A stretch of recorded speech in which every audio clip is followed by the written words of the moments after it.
ያው እኔ አላምንም። ያው እንዴት ሊሆን ይችላል? ጠርጥሬ ያለው እኮ ነው አውቄያለሁ እኮ። እንዴት ይሆናል? አውቄያለሁ እኮ። እኔ አላምንም። ያው ውጤቱ ያው የዲኤንኤ ምርመራ አድርገናል። እንግዲህ እኔ ታይቶኛል አላቅም፣ ብቻ ውስጥ የሆነ ነገር ነግሮኛል። እውነት ነው የምላችሁ ዛሬ እናቴ ካልተገኘች የመጨረሻ እድሌ ነው የምሞክረው። ከዚህ በኋላ ቤተሰቤን የሚፈለግ ስራ አቆማለሁ። ደስታዬ ወሰን የለውም። ቢሆን ግን አይሆንም ብዬ ነው የማስበው። ሁሉ ነገር ተጠናቋል ብዬ ነው የማስበው እንጂ በዛ ሰዓት ግን ቤተሰቦቼ ከጎኔ ቢኖሩ እኔም ማላውቀውን ነገር እነሱ ያውቃሉ። ሁሉም ትልቆቼ ናቸው እንደምታየው። እኔ ግን የዛን ሰዓት ማገናዘብ የምችልበት እድሜ አይደለሁም። እንደውም በሆነ እንደዛ ደረጃ በዛ ሁኔታ ላይ እያለሁ ነው እንግዲህ የተፈጥሮ ልጄን ከማስወሰድ የደረስኩት። እኔም በዛ ሰዓት ስለ ልጅ አላሰብኩም። እውነት ለመናገር ከቤተሰብ ተለይቻለሁ። አግልለውኛል። የሰፈር ሰው ዓይንሽን ላፈር እስከሚለኝ ድረስ ሰፈር እንኳን እንዳልታይ አድርገው ነው በርቀት ገፍትረው ይጣሉኝ። እቤቱ አስገድዶ ነው ያስገባኝ። ከዛ በኋላ ግቢ ውስጥ ከገባው በኋላ ድምፅም በጣም ትልቅ ግቢ ነው። ሀብታም ነው ሰውየው። ግቢውን ሳይው አስታውሰዋለሁ። በጣም ሀብታም የሆነ ሰው ነው። ማንም የለውም። ብቻውን ነው መሰለኝ የሚኖረው። ጸጥ ያለ ግቢ ነው። ማንም ሊደርስልኝ አልቻለም። ስለዚህ ያኔ የወይዘሮ ትዝታ በላቸውና የግሩም አያሌው ዘረመል ተወስዷል። የእናትነትና የልጅነት ማረጋገጫ ውጤት ይላል።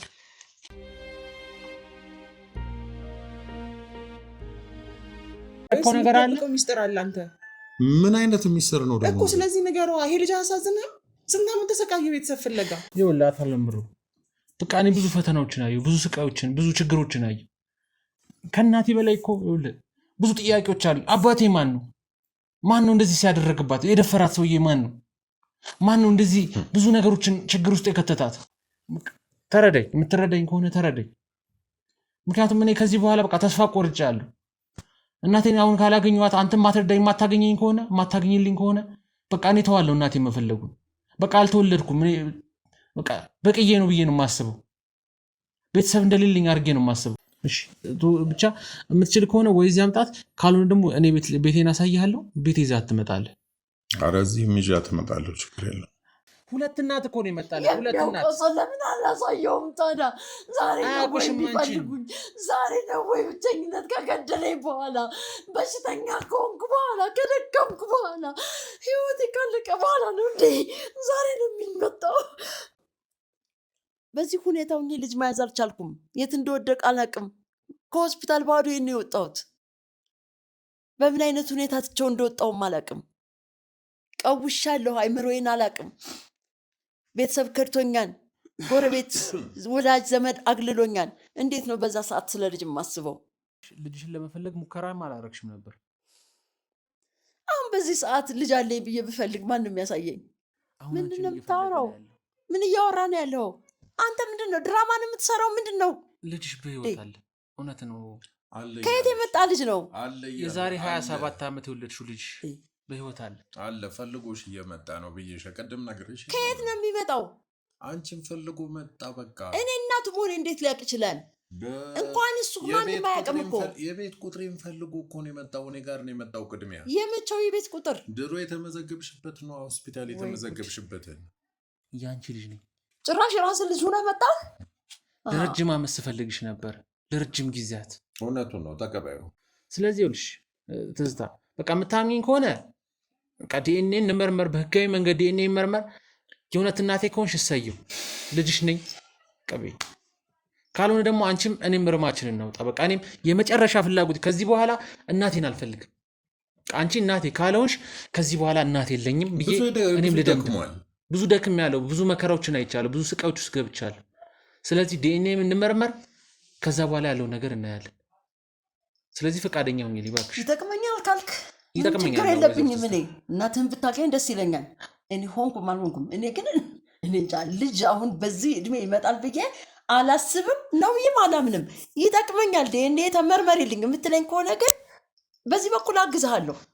በቃ ስለዚህ ዲኤንኤ እንመርመር እንችላለን።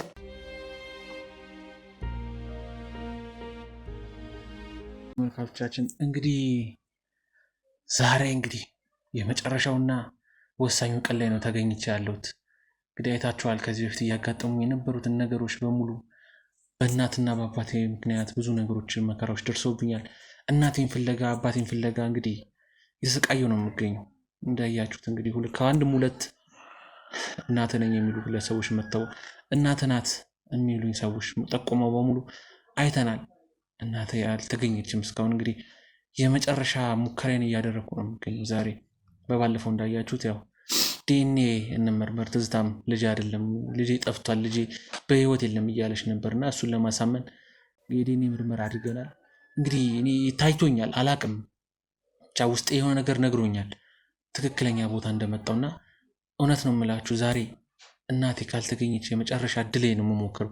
ከዚህ በኋላ ቤተሰቤን የምፈልግ ስራ አቆማለሁ። ከዚህ በኋላ ቤተሰብ የሚባል ነገር የለኝም ብዬ አስቤ አቆማለሁ። ቤተሰቤን አልፈልግም ከዚህ በኋላ።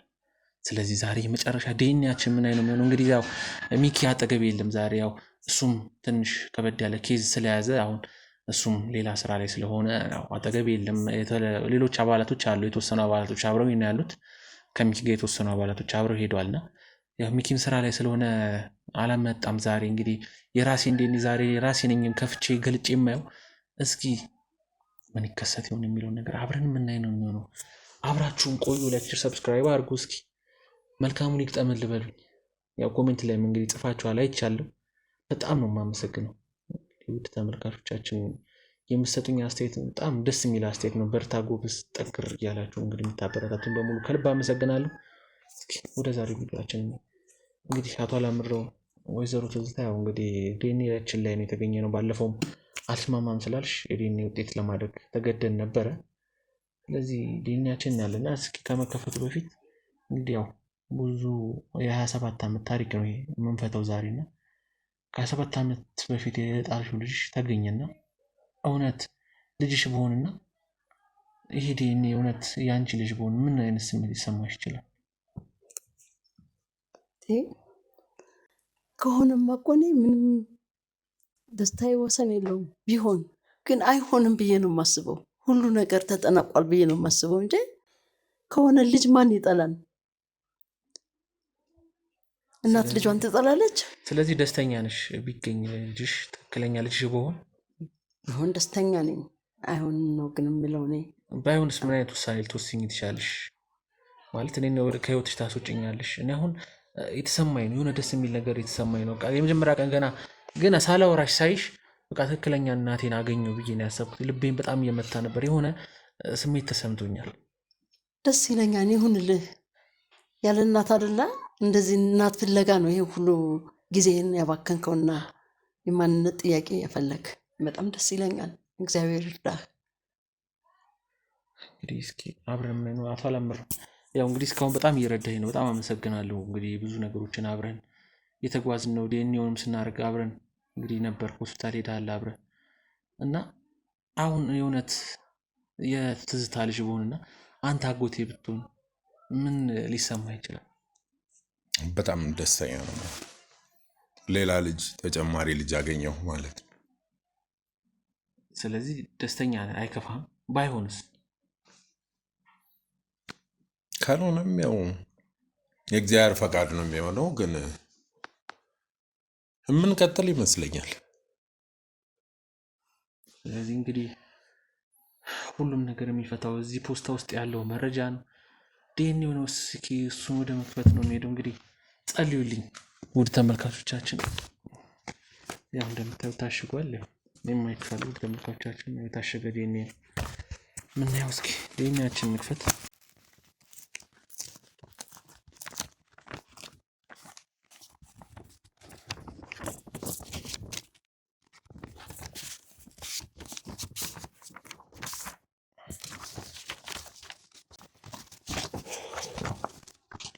እንግዲህ ያው ከላይ የሆስፒታሉ ስም አለ። ብዙ ጊዜ ሁሌ ነው የምንናገረው። ይሄ ሆስፒታል ይክበርልን ይመስገንልን። ሁሌ የሚረዳን ሆስፒታል ነው። ዛሬም ዲኤንኤያችንን ይሰራልን። የእሱ ስም አለ፣ ቀን አለ። ጉዳዩ የእናትና የልጅነትን የዲኤንኤ ዘረመል ውጤት ተወስዶ ልጅነትና እናትነትን ማረጋገጥ ይሆናል። እዚህ ጋር የወይዘሮ ትዝታ በላቸውና የግሩም አያሌው ዘረመል ተወስዷል። የእናትነትና የልጅነት ማረጋገጫ ውጤት ይላል። በመጨረሻም እዚህ ጋር በፐርሰንት አስቀምጦታል።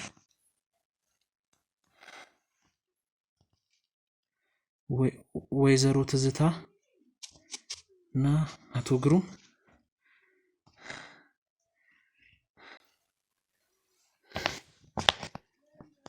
በጣም ደስ የሚል ነገር ነው። 99.9% ወይዘሮ ትዝታ የግሩም እናት ነች። የምርህን ነው?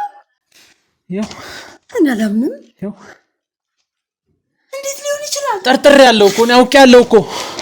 እንዴት ይሆናል? አውቄ ያለው እኮ። እኔ አላምንም። ያው ውጤቱ ያው እንዴት ይሆናል? ያው እዚህ ጋር በመጨረሻ ሊመጣ የሚችል የኔ ልጅ ወይዘሮ ትዝታ የግሩም እናት ነች፣ ግሩምም የወይዘሮ ትዝታ ልጅ ነው ይላል። ግሩም ልጅሽ ነኝ እያልከኝ እኮ ነው። አዎ ወይዘሮ ትዝታ በመጨረሻ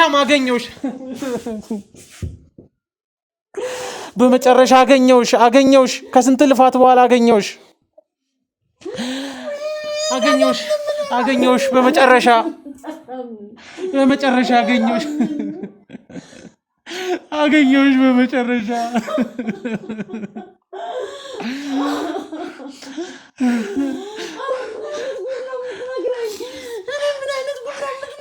አገኘሁሽ።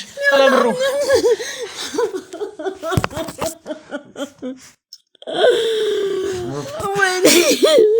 በመጨረሻ ቤተሰቤን አገኘው። ተመስገን። እንኳን ተመሰጥክልኝ። እንኳን ደስ ያለኝ። ከስንት ልፋት በኋላ ያንተ ድካም ነው። እኔም አልፈለኩም እኮ ልጄ። ይሄ ሁሉ እኮ ያንተ ውጤት ነው። እኔም አልፈለኩም። ተስፋ ቆርጬ ይቅር በለኝ ልጄ፣ ይቅር በለኝ። እኔም ይቅር በይኝ እናቴ፣ ስላልፈለግኩሽ ይቅር በይኝ። ወድጄ አይደለም እናቴ። ይቅር ብዬሻለሁ እናቴ፣ ይቅር ብዬሻለሁ። ይቅር በለኝ። አጋዥ አጥቼ ነው ብቸኛው። ይገባኛል። እባክሽ ተረጋጊ። በቃ እናቴ ተረጋጊ እናቴ ተረጋጊ። በቃ አሁን የደስታ ቀን ነው። በቃ ዛሬ የደስታ ቀን ነው። እናቴ ተረጋጊ። በቃ ታንቺም ተው። በቃ ተረጋጊ እናቴ ተረጋጊ። በቃ ዛሬ የደስታ ቀን ነው። እናቴ ተረጋጊ። ተው። ተመስገን። የደስታ ቀን ነው ዛሬ። ተመስገን። በቃ አምላክ የፈቀደውን አድርጓል። በቃ አይዞሽ እናቴ ተረጋጊ። በቃ አሁን የደስታ ቀን ተረጋጊ። አሁን እኮ ደስ የሚልን ሰዓት ነው መሆን ያለበት። የኔና አንቺ ደስታ ሰዓታችን ነው መሆን ያለበት። ተመስገን ፈጣሪ። በመጨረሻም አገኘሁሽ። ከስንት ልፋት በኋላ አገኘሁሽ። ከስንት ድካም በኋላ አገኘሁሽ። ተመስገን። አንተም ልፋትህ ፍሬ አፍርቶልሃል። ተመስገን። ቤተሰቤን አገኘሁ በመጨረሻ። አባቴስ ግን የት ነው ያለው? አባቴ የት ነው ያለው? ስለውን ማውራት ይከብደኛል። የት ነው ያለው አባቴ? ንገረኝ እስኪ ልፈልገው። እሺ ጠፍቶም ከሆነ እሱንም ልፈልገው። ንገረኝ። ማን ነው አባቴ? አሁን ማውራት ይከብዳል ይሄን ነገር። ማን ነው ንገረኝ። የማውቀው ነገር የለኝም እንዳንተ። እሺ ተረጋጊ እባክሽ። ትዙ እባክሽ ተረጋጊ እኮ ተረጋጊ እባክሽ። ትዙ እባክሽ ተረጋጊ። ምን ላውራ? ትዙ እባክሽ ተረጋጊ እባክሽ እናቴ እባክሽ በቃ ተረጋጊ። አሁን ሁሉም ነገር አልፏል። አሁን የምንደሰትበት ሰዓት፣ የምታለቅሽበት ሰዓት አይደለም። በቃ ተረጋጊ እባክሽ እናቴ ተረጋጊ። በቃ አሁን ላይ እኮ የመደሰቻ ሰዓታችን ነው፣ የምታለቅሽበት ሰዓት አይደለም። ግን እኔ በቃ ሁሉም ነገር ማወቅ ስለፈለግኩ እኮ ነው አባቴ ታለ ያልኩሽ እንጂ ደግሞ ሌላ ከባድ ጥያቄ አመጣብኝ። በቃ እሺ በቃ ከባድ ጥያቄ አመጣብኝ እኮ። እንዴት ልቻለው ይሄን ጥያቄ? እባክሽ ተረጋጊ እባክሽ። በቃ ደስታ ቀን ነው። በቃ ተረጋጊ። በቃ እውነቱ የተረጋገጠበት ቀን አይደለም እንዴ ዛሬ? ተረጋጊ እባክሽ። ልጅሽን አግኝተሻል። መደሰት አሁን እኮ ተገናኘ። ልጅሽን አገኘሽ፣ እናቴን አገኘው። በቃ አሁን መደሰት ነው ያለብን። አሁን አታልቅሽ እባክሽ። እባክሽ በቃ ተረጋጊ። ቆይ አንዴ ካሜራውን አጥፋው፣ ትንሽ ትረጋጋ።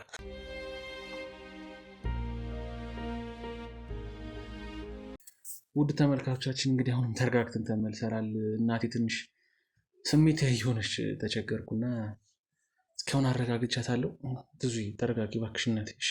አሁን ምንም አይነት እንደቅለቅሱ አይኖርም። በቃ አሁን እኮ የደስታ ሰዓት ነው። ልጅሽ ተገኝቷል፣ ቤተሰብሽ ተገኝቷል። አቶ አላምሮ ምን ተሰማ? ትልቅ ደስታ ትልቅ ያው እንግዲህ ቤተሰቡኛለሁ ተቀላቅያለሁ። ከዚህ በኋላ በደንብ እናንተ ቤተሰቡኛለሁ። በደንብ ብዙ ምን ተሰማሽ ልጅሽን ከ7 ዓመት በኋላ ስታገኝ? እግዚአብሔር ይመስገን። ሌላ ምን ይባላል? ማመስገን ብቻ ነው የምችለው። ምንም መግለጽ የማልችለው ደስታ ነው። ምን ጥያቄ አለው? እንግዲህ ብዙ ለፍተናል፣ ብዙ መከራዎች አይተናል። እስኪ ያሳለፍሽውን ነገር የተወሰነ ነገር ንገሪኝ። ያው አውቃለሁ ስሜቴ ሊያደርግሽ ይችላል፣ መጥፎ ስሜትም ሊቀሰቀስብሽ ይችላሉ። ግን በቃ ሳታዝኝ አልፏል። አሁን ልጅሽን አግኝተሻል። ከልጅሽ ጋር ብዙ ፈተናዎችን አብረን እንጋፈጣለን ከዚህ በኋላ እና እስኪ ያሳለፍሻቸውን ነገሮች ንገሪኝ። እኔ እንዴት ልረገዝ ቻልኩ? ለምን ጥለሽኝ ሄድሽ? እስኪ አንድ በአንድ ንገሪኝ ስለ እኔ ታሪክ። እንግዲህ ያው እንደነገርኩ በጣም ወጣት እድሜ ላይ ያለው ነው ነገሩ የተፈጠረው ታውቃለህ። እና አንዲት የሰፈር ልጅ ጓደኛዬ ጋር እዛው አካባቢ ያለ ካፌ እንደዚህ ወክ አድርገን ማታ ከጥናት በኋላ ወክ አድርገን ሻይ ቡና ብለን እንለያያለን ብዙ ጊዜ። እና ሰውየው እዛ አካባቢ እንደኛው ሻይ ቡና ይላል ይመስለኛል፣ ትኩረት ሰጥቶ ያየናል። እኔ ልብ አላለውም። እና እንደዛ በትኩረት እያየን ቆየና ሁሌም ሰላም እንባባላለን። ሻይ ቡና ልጋብዛችሁ ምናምን ይለናል። ግን እኛ ፈቃደኛ ሆነን ተጋብዘንለት አናውቅም። የራሳችንን ጠጥተን እንወጣለን። ሁሌ እንደዚህ አይን ቁራኛ የተከታተለ ከርሟል ይመስለኛል ከነገሩ በኋላ ካመጣው ሀሳብ ስረዳው። እና ጓደኛዬን ሸኝቻት እኔ ተገንጥዬ ወደ ቤቴ ልገባ አካባቢ እሱ ለብቻው ተከትሎ የመጣ ሊያናግረኝ ሲፈልግ እዚህ ነው እንደ ሰፈርህ እንዴት እዚህ ደግሞ መጣህ ምናምን አልኩት። እሱ ለካ እኔን እየተከታተለኝ ነው እስከምለይ ከሷ ማለት ነው። እንደዛ ሲለኝ ያው የፍቅር ጥያቄ ምናምን ሲያቀርብ አይ እኔ ይሄ አሁን እድሜም አይደለም እናንተን እዚህ ደረጃ የምንደርስ ሰዎችም አይደለም እና እኔ በአክብሮት ነው ሰላም የምልህ፣ ከዚህ ያለፈ ነገር ሊኖረን አይችልም አልኩት። የዛን ቀን እንደዛ ብዬው ተነይቼ እቤት የገባው እሱም ወደሚፈልገው ሄደ። እንዲሁ ደግሞ ከርሞ ሌላ ቀን እንዲሁ ተከታተለንና በተመሳሳይ ቦታ መጣና ምንም ችግር የለውም በቃ እንደ ወንድም እኮ ነው፣ እኔ ምንም ማደርገው ነገር የለኝም ያለ ፍላጎትሽ ምናምን አለኝና አሁን ሌላ ቦታ ሻይ ቡና እንበል ብሎ እሷ ከተለየችን በኋላ ሻይ ቡና እያልን ከዛ ትንሽ ቆይተው የቤቱ አቅጣጫ ነው ለካ ወደዚህ ወክ እናድርግ ምናምን ብሎ ቤቱ አስገድዶ ነው ያስገባኝ። ከዛ በኋላ ግቢ ውስጥ ከገባው በኋላ ድምፅም በጣም ትልቅ ግቢ ነው፣ ሀብታም ነው ሰውየው። ግቢውን ሳየው አስታውሰዋለሁ። በጣም ሀብታም የሆነ ሰው ነው። ማንም የለውም፣ ብቻውን ነው መሰለኝ የሚኖረው። ጸጥ ያለ ግቢ ነው። ማንም ሊደርስልኝ አልቻለም። ስለዚህ ያኔ በዛ አጋጣሚ በተፈጠረው ነው እንግዲህ አንተ የተረገዝከው።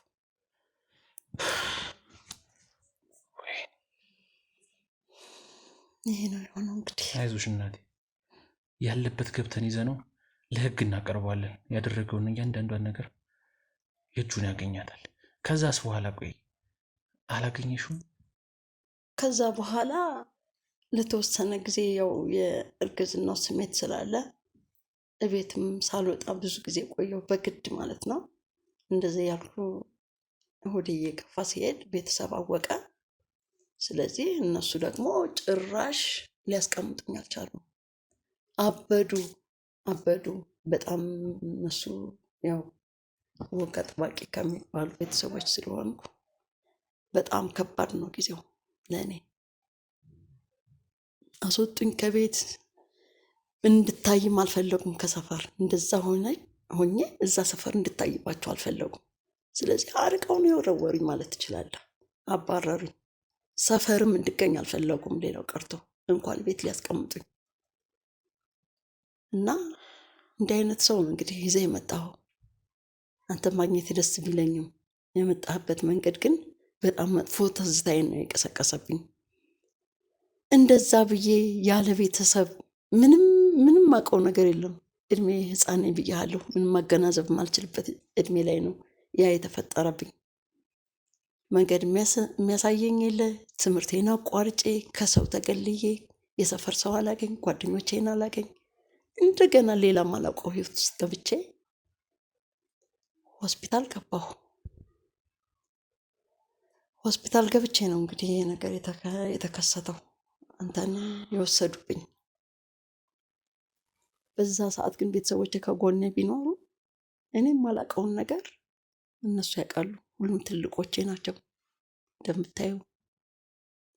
እኔ ግን የዛን ሰዓት ማገናዘብ የምችልበት እድሜ አይደለሁም። እንዳሁኑ በሆነ እንደዛ ደረጃ በዛ ሁኔታ ላይ እያለሁ ነው እንግዲህ ይሄ ተፈጥሮ ልጄን ከማስወሰድ የደረስኩት። እኔም በዛ ሰዓት ስለ ልጅ አላሰብኩም እውነት ለመናገር።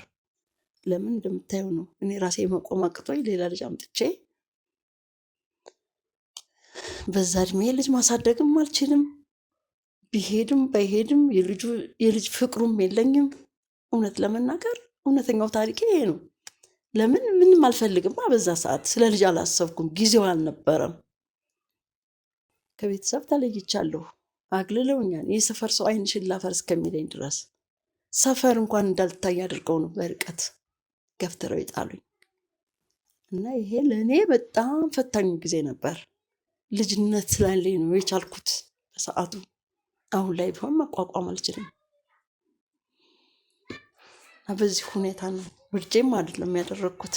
ለመፈለግ ሙከራ ማንኛውንም አላደረግሽም ነገር ነበር? እኔ ለመፈለግ ሙከራ ባደርግም ትገኛለህ ብዬ ተስፋ አላረኩም። ምንም ተስፋ የለኝም። የተሟጠጠ ነው። ዝም ብዬ በቃ ሰውየው አንዳንዴ እየደወለ አሁን ቅርብ ጊዜ አሁን ከሆነ እየደወለ ሲጠይቀኝ ይህ ሰውዬ የሰማው ነገር አለ ላውራውም እፈራዋለሁ። ምክንያቱም ሀብታም ስለሆነ በገንዘቡ ተጠቅሞ የሆነ ነገር ያስደርገኛል ብዬ እፈራለሁ። አስገድዶም የሆነ ነገር ሊያደርገኝ ይችላል ብዬ እፈራለሁ። እና መራቅ ነው እኔ የምፈልገው። በቃ ባገኘሁት ሰፈር አልገኝም። በቃ እንኳን እሱን ጓደኞችንም ማንም ሰው ከሱ ጋር የሚሄድ ሰው ካየው በርቀት ነው የምሸሸው አሁንም። እና ተስፋም ስለሌለኝ ነው አገኘዋለሁ የሚል እንጂ ጠልቻ አይደለም። ብዙ መከራ አይቻለሁ። በልጅ አይደል ልጅ ወለድሽ ተብዬ እኮ ነው የሁሉ መከራ የደረሰብኝ፣ ከሰው ተገልዬ የኖርኩት። ስለዚህ ወልጄ እኔ በፍላጎት ያድርጌው ቢሆን እኮ ነው ቤተሰቦችም እኔን መጥላት የሚችሉት፣ አዋረድሽን ሊሉ የሚችሉት። ይህ እኮ ከአቅሜ በላይ በሆነ ነገር ነው። እንደዛ ብዬ ግን ከቤተሰብ ተገልዬ ብቻዬን ኖርኩ። ይህ የሆንኩበትን ልጅ ደግሞ ባገኝ ደስታዬ ነበር።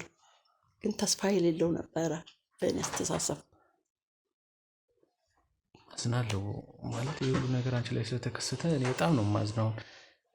በቃ እናቴም ስለሆነች ሳይሆን በቃ ማንም ሰው ላይ እንደዚህ አይነት ነገር ሊደርስ አይገባም። በቃ ሰው ከፍላጎት ውጭ ምንም አይነት ነገር ሊደረግበት እስከ መደፈር የሚያደርስ ደረጃ መደረስ ማለት የማይሆን ድርጊት ነው። እኔ ይሄ ነገር በመከሰቱ በጣም ነው የማዝነው። ለአንቺ ብቻ አይደለም፣ ብዙዎች ሴቶች ያጋጥማቸዋል እንደዚህ አይነት ነገር። ብዙዎች እናቶች ልጆቻቸውን በእንደዚህ አይነት መልክ ይነጠቃሉ፣ እንደዚህ አይነት መልክ ልጆቻቸውን ያጣሉና ይሄ ነገር አንቺ ላይ በመከሰቱ አሁን በጣም ነው የማዝነው። ለምን ተከሰተብሽ የሚለው ነገር አልፏል። ቢያልፍም ግን እኔ አሁን ይህን ግለሰብ አባቴም ቢሆን የወለደኝም የሱ ዘርም ቢሆን የገባበት ገብቼ ለህግ አቀርበዋለሁ። የገባበት ገብቼ እኔ ያው ምናልባት ቤተሰብም ስላላገዘሽ ያው ቤተሰብሽ ወንድምሽ ነው እሱ። በዛ ሰዓት ላይ እንደዚህ አብረውሽ ስላልነበሩ ምናልባት ተጎድተሻል፣ ብዙ ነገሮች ገጥመውሻል። የእነሱ አለመኖር ብዙ ነገሮችን አንቺ ህይወት ላይ መጥፎ ነገሮችን ጭሯልና ብቻ ይከብዳል። አላቅም። አሁን በቃ እኔ አሁን ላይ የሚታየኝ ደስታ ነው። በቃ አንቺን ማግኘቴ፣ እናቴን ማግኘቴ ብዙ በጣም ብዙ ነገሮች አየሁ፣ ብዙ ስቃዮችን አየሁ። ረጃጅም የሆኑ የስቃይ ጊዜያቶችን ያዩት። ራሴ ላጠፋ እኮ ደርሼ ሰውን ያዳሪ ጫፍ ደርሼ ራሴን ግን እነዛ ነገሮች ሁሉ አልፎ አሁን እዚህ ላይ በመድረሴ በጣም ደስ ነው ያለኝ እና አሁን የምፈልገው በቃ አባቴን እንደምንም ብለን እንፈልገው፣ ከዛ ለህግ እናቀርበው። እኔ እሱን ብቻ ነው የምፈልገው። እሱን ግለሰብ ያለበት ገብተን የምናገኘው ደግሞ እንደምናገኘው እርግጠኛ ነኝ። የገባበት ገብተን እናገኘው፣ ከዛ በኋላ እንግዲህ ለህግ እናቀርበው። እኔ ነው ሀሳቢ። ከቤተሰቦች ጋርም ታረቂ።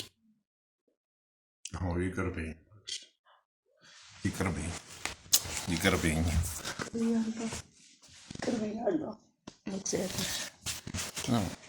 ምክንያቱም በቃ አልፏል ያለፈው ነገር። አንቺም ብዙ ነገሮች ውስጥ እንደገባሽ አውቃለሁ። የአንቺን ሙሉ ታሪክ እያንዳንዱን አውቃለሁ። የተወሰነ ነገር እሱም ነግሮኛል። እዛ አካባቢ ያሉ ሰዎች እኔ መጀመሪያ አንቺ ቤት ስመጣ ያልጠየቁሽ የነበረው ትደነግጫለሽ። ልጅሽ መጣ ሲባል ምን ሊሰማሽ እንደሚችል ስለማውቅ በሰዓቱ ያልነገርኩሽ የነበረውና ያው እውነቱን ከነገርኩሽ አይቀር አውቃለሁ ሴተኛ አዳሪነት ስትሰሪ እንደነበረ፣ በዛ ላይ ወንዶችን ስጠይ እንደነበር አውቃለሁ። ግን በቃ አልፏል፣ ያ ነገር አልፏል። አሁን ላይ ጥሩ ማንነት እንደያዝሽ፣ ያ ሁሉ ነገር አልፎ አሁን ጥሩ ማንነት እንደያዝሽ አውቃለሁ እና አልፏል፣ እሱ ነገር ሁሉ አልፏል። ስለዚህ አሁን ልጅሽ አለ፣ ልጅሽ መጥቷል። ከልጅ ጋር ጥሩ ኑሮ እንደምትኖሪ እኔም ጥሩ ኑሮ ነው የምኖረው። ድሃም አይደለሁም ሀብታምም አይደለሁም፣ ግን ቢያንስ ጥሩ ኑሮ አለኝ። ብዙ ሰዎችን በመርዳት ነው የምተዳደረው።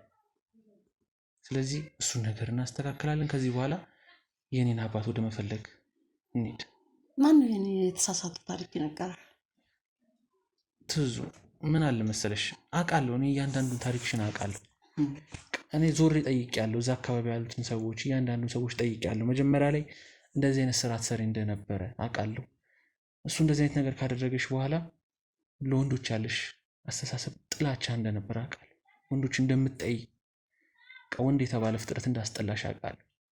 ከዛ በኋላ ግን ራስሽን እንደመለወጥ ሙከራ አድርገሽ አሁን ጥሩ ደረጃ እንደደረስሽ ነው የማውቀው። እኔ እንደዚህ አይነት ታሪክ አልሰራም። እንደዚህ አይነት ታሪክ ውስጥ ገብቼ አላውቅም። እኔ ወንዶችን የምቀርበው ያንን ታሪክ የሰራ ያንን በደል የበደለኝ ሰው ለማግኘት ከወንዶች ጋር ልቀራረብ እችላለሁ እንጂ እኔ ሴተኛ አዳሪ አልነበርኩም። ይሄ ታሪክ የተሳሳተ ነው። የዚህ ታሪክ ባለቤት አልነበርኩም። ለመጀመሪያ ጊዜ ከሱ ጋር የተገናኘንበት ቀን ነው ህገወጥ የምለው። ከዛ ውጭ የተከበረ ትዳር ያለኝ ነኝ። እንዲህ አይነት ታሪክ አልሰራሁም። ወንዶችን የምቀርባቸው ግን እሱን ለማግኘት በተለያየ መንገድ እሱን ለመፈተን ልበቀለው ስለፈለግኩ ነው እንጂ ይህን ታሪክ ስለሰራኝ እንደዚህ አይነት ታሪክ ውስጥ ስለከተተኝ እድሜን በሙሉ በመጥፎ ነገር እንዳልፍ ስላደረገኝ እሱን ፍለጋ እንጂ እኔ እንዲህ አይነት ታሪክ ውስጥ ገብቼ አላውቅም። ስለዚህ ስህተት ነው እንደዚህ ይሄ። ሙያ እንደዚህ አይነት ስራ ውስጥ አልሰራሽም? በፍጹም አላምረው። ቆይ ለምንድን ነው እንደዚህ ያልከኝ የነበረው? ጠይቀህ ማረጋግጠሃል። አሁን አየህ፣ አሁን ትተዋለች፣ ሌላ እንትን ላይ ነቻለች። ግን እኮ ሰርቼ አላውቅም። እንደዚህ ሙያ ውስጥ አልነበርኩም። እሱን ፍለጋ ነበር። በፍጹም ተሳስተሃል። እሱን ፍለጋ ከየእንትኑ ጋር በየእንትኑ ቤት መዞር አለባት። የወንድ ጓደኞች ሊኖሩኝ ይችላሉ። በዛ አጋጣሚ እሱን ለማግኘት አድራሻ ስላልነበረኝ ከወንዶች ጋር ልታይ ይችላለሁ። በዚህ በረከሰት እንትን ውስጥ ግን እኔ አልነበርኩም፣ በፍጹም አልነበርኩም። በየቀኑ ከተለያዩ ወንዶች ጋር በቃ ወንዶች ናቸው ጓደኞቼ። እንደገና ሌላ ጸብ ውስጥ አንገባ። አንገባም። በቃ ተዋንተም ይቅር ይሄን ለእግዚአብሔር ጥያቄህን ብያለሁ። ተው። አዎ ይቅርታ ለራስ ስለሆነ ይቅር ለእግዚአብሔር ብያለሁ። ሁሉንም ነገር ከዚህ በላይ ስጦታ ያመጣልኝም እግዚአብሔር በቸርነቱ። በቃ እንዲህ አይነት ልጅ አምጥቶልኝ ደግሞ እኔን ላማርር ነው እንዴ? ከዚህ በኋላ ሌላ ነገር ውስጥ ልገባ አላደርገውም። ሁሉንም ነገር በይቅርታ ዘግቼዋለሁ። ያው እኔ እናቴ ነሽ። ምንም ነገር ያልኩሽ ታሪክ የአንቺም ይሁን ውሸትም ይሁን እኔ የአንቺንና የኔን እናትና ልጅነት አይቀይረው። ምንም የሚያሸማቅቅ ታሪክ የለብኝም። እኔም አልሸማቅቅም። በአንቺ ምንም ነገር አላፍርም። እኔም መጀመሪያ እሱን ቢ ሲለኝ ሲከለክለኝ እናቴ ምንም ትሁን አይደለም አሁን ያልሽውን ሴተኛ ዳሪ ሌላ ነገር ውስጥ ግባ አይደለም ምንም አካል ጉዳተኛም ብትሆን እናቴ ናት። አልጥላትም። እውነት ነው ቢሆን የመጣሁት እውነት ነው። እግዚአብሔር ይመስገን ነው በቃ ስለተገናኘን። ስለዚህ ከዚህ በኋላ የሚሆነው ወደ እኔ ቤት እንግዲህ ትመጫለሽ ወይም ደግሞ አላውቅም እንዴት እንደምናደርግ ህይወታችን እንዴት እንደምናስተካክለው የተነጋገርን እናስተካክለዋለን። ከዚህ በኋላ ግን አባቴን ፍለጋ የኔ ስራ ነው የሚሆነው። እኔ ነኝ አባቴን ፈልጌ ለህግ ማቀርበው። ካለበት የትም አይጠፋ። እኔ ግሩም አይደለም እሱንና ማንም ወንጀለኛ ከእጄ ያመልጥ። እንደዚህ እንደምታውቂው እንኳን እኮ ሰውየውን እኮ ተናግረሽ እንኳን አታውቂም እኮ። አሁን ለእሱ መች እድሉን የነገርሽው ሰጠኝ? ነገር እንደ ወንድም አናግረኝ ታውቃለህ? እንደ ወንድም ተው በቃ። አሁን አላናገርከኝም በዚህ እኮ። ሰዓት ላይ ጭቅጭቁ ሂጂ አያስፈልግም። ውጪ ነው የተባልኩት። እድሉን ሳገኝ እኮ ነው። በዛ ሰዓት እውነት ነው፣ በእናንተም ላልፈርድ እችላለሁ። የአካባቢው ሰው አስተሳሰቡ እንዲህ አይነት ማህበረሰብ ጋር ስለሆነ የኖሩት ያንን መቀበል ሊከብዳቸው ይችላል። ስለ ሁሉም ነገር ይቅር ብያለሁ። አሁን ሁሉም ነገር አልፏል። ከዚህ በኋላ ህይወታችን እንዴት እንደምናስተካክል መነጋገር ብቻ ነው። አባቴን ግን አሁንም ያለበት ገብቼ አስወጣዋለሁ። ተደብቆ አይቀራትም። ስለዚህ እንግዲህ አቶ አላምረው በጣም ስለረዳኝ ከልብ አመሰግናለሁ። እናቴን የኔው ለማግኘት ጉዳይ እኮ ነው፣ የራሴም ጉዳይ የኔም ጭምር ነው። አንተን ለመርዳት ብቻ ሳይሆን ጉዳዩ የኔም ስለሆነ ቤተሰቦቼ ስለተገኙ በጣም ደስ ብሎኛል። እንግዲህ በጣም አመሰግናለሁ። ውድ ተመልካቾቻችን እንግዲህ ዛሬ ደስታዬ ቀን ነው።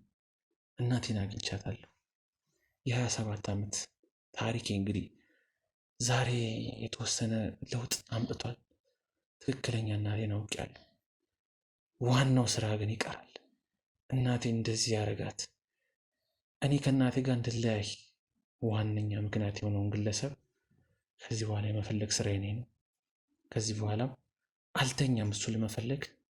ይህን ቪዲዮ የምትመለከት ከሆነ አንተ አታመልጠኝ፣ የገባበት ገብቼ አንተን ለህግ አቀርባለሁ። ይህን መልእክት ተቀበለኝ። ውድ ተመልካቾቼ እንግዲህ አብራችሁኝ ስለነበራችሁ በጣም አመሰግናለሁ። ለምትሰጡኝ ሀሳብ አስተያየቶች በሙሉ ልባዊ ምስጋናን አቀርባለሁ። በቀጣይ እንግዲህ አባቴን አገኘው ይሆን ወይስ ምን አዲስ ነገር የእኛ ቻናል ይዞ ይመጣ የሚሆን አብረን የምንከታተል ነው የሚሆነው። በቀጣይ እስክንገናኝ ቸር ሰንብቱልኝ።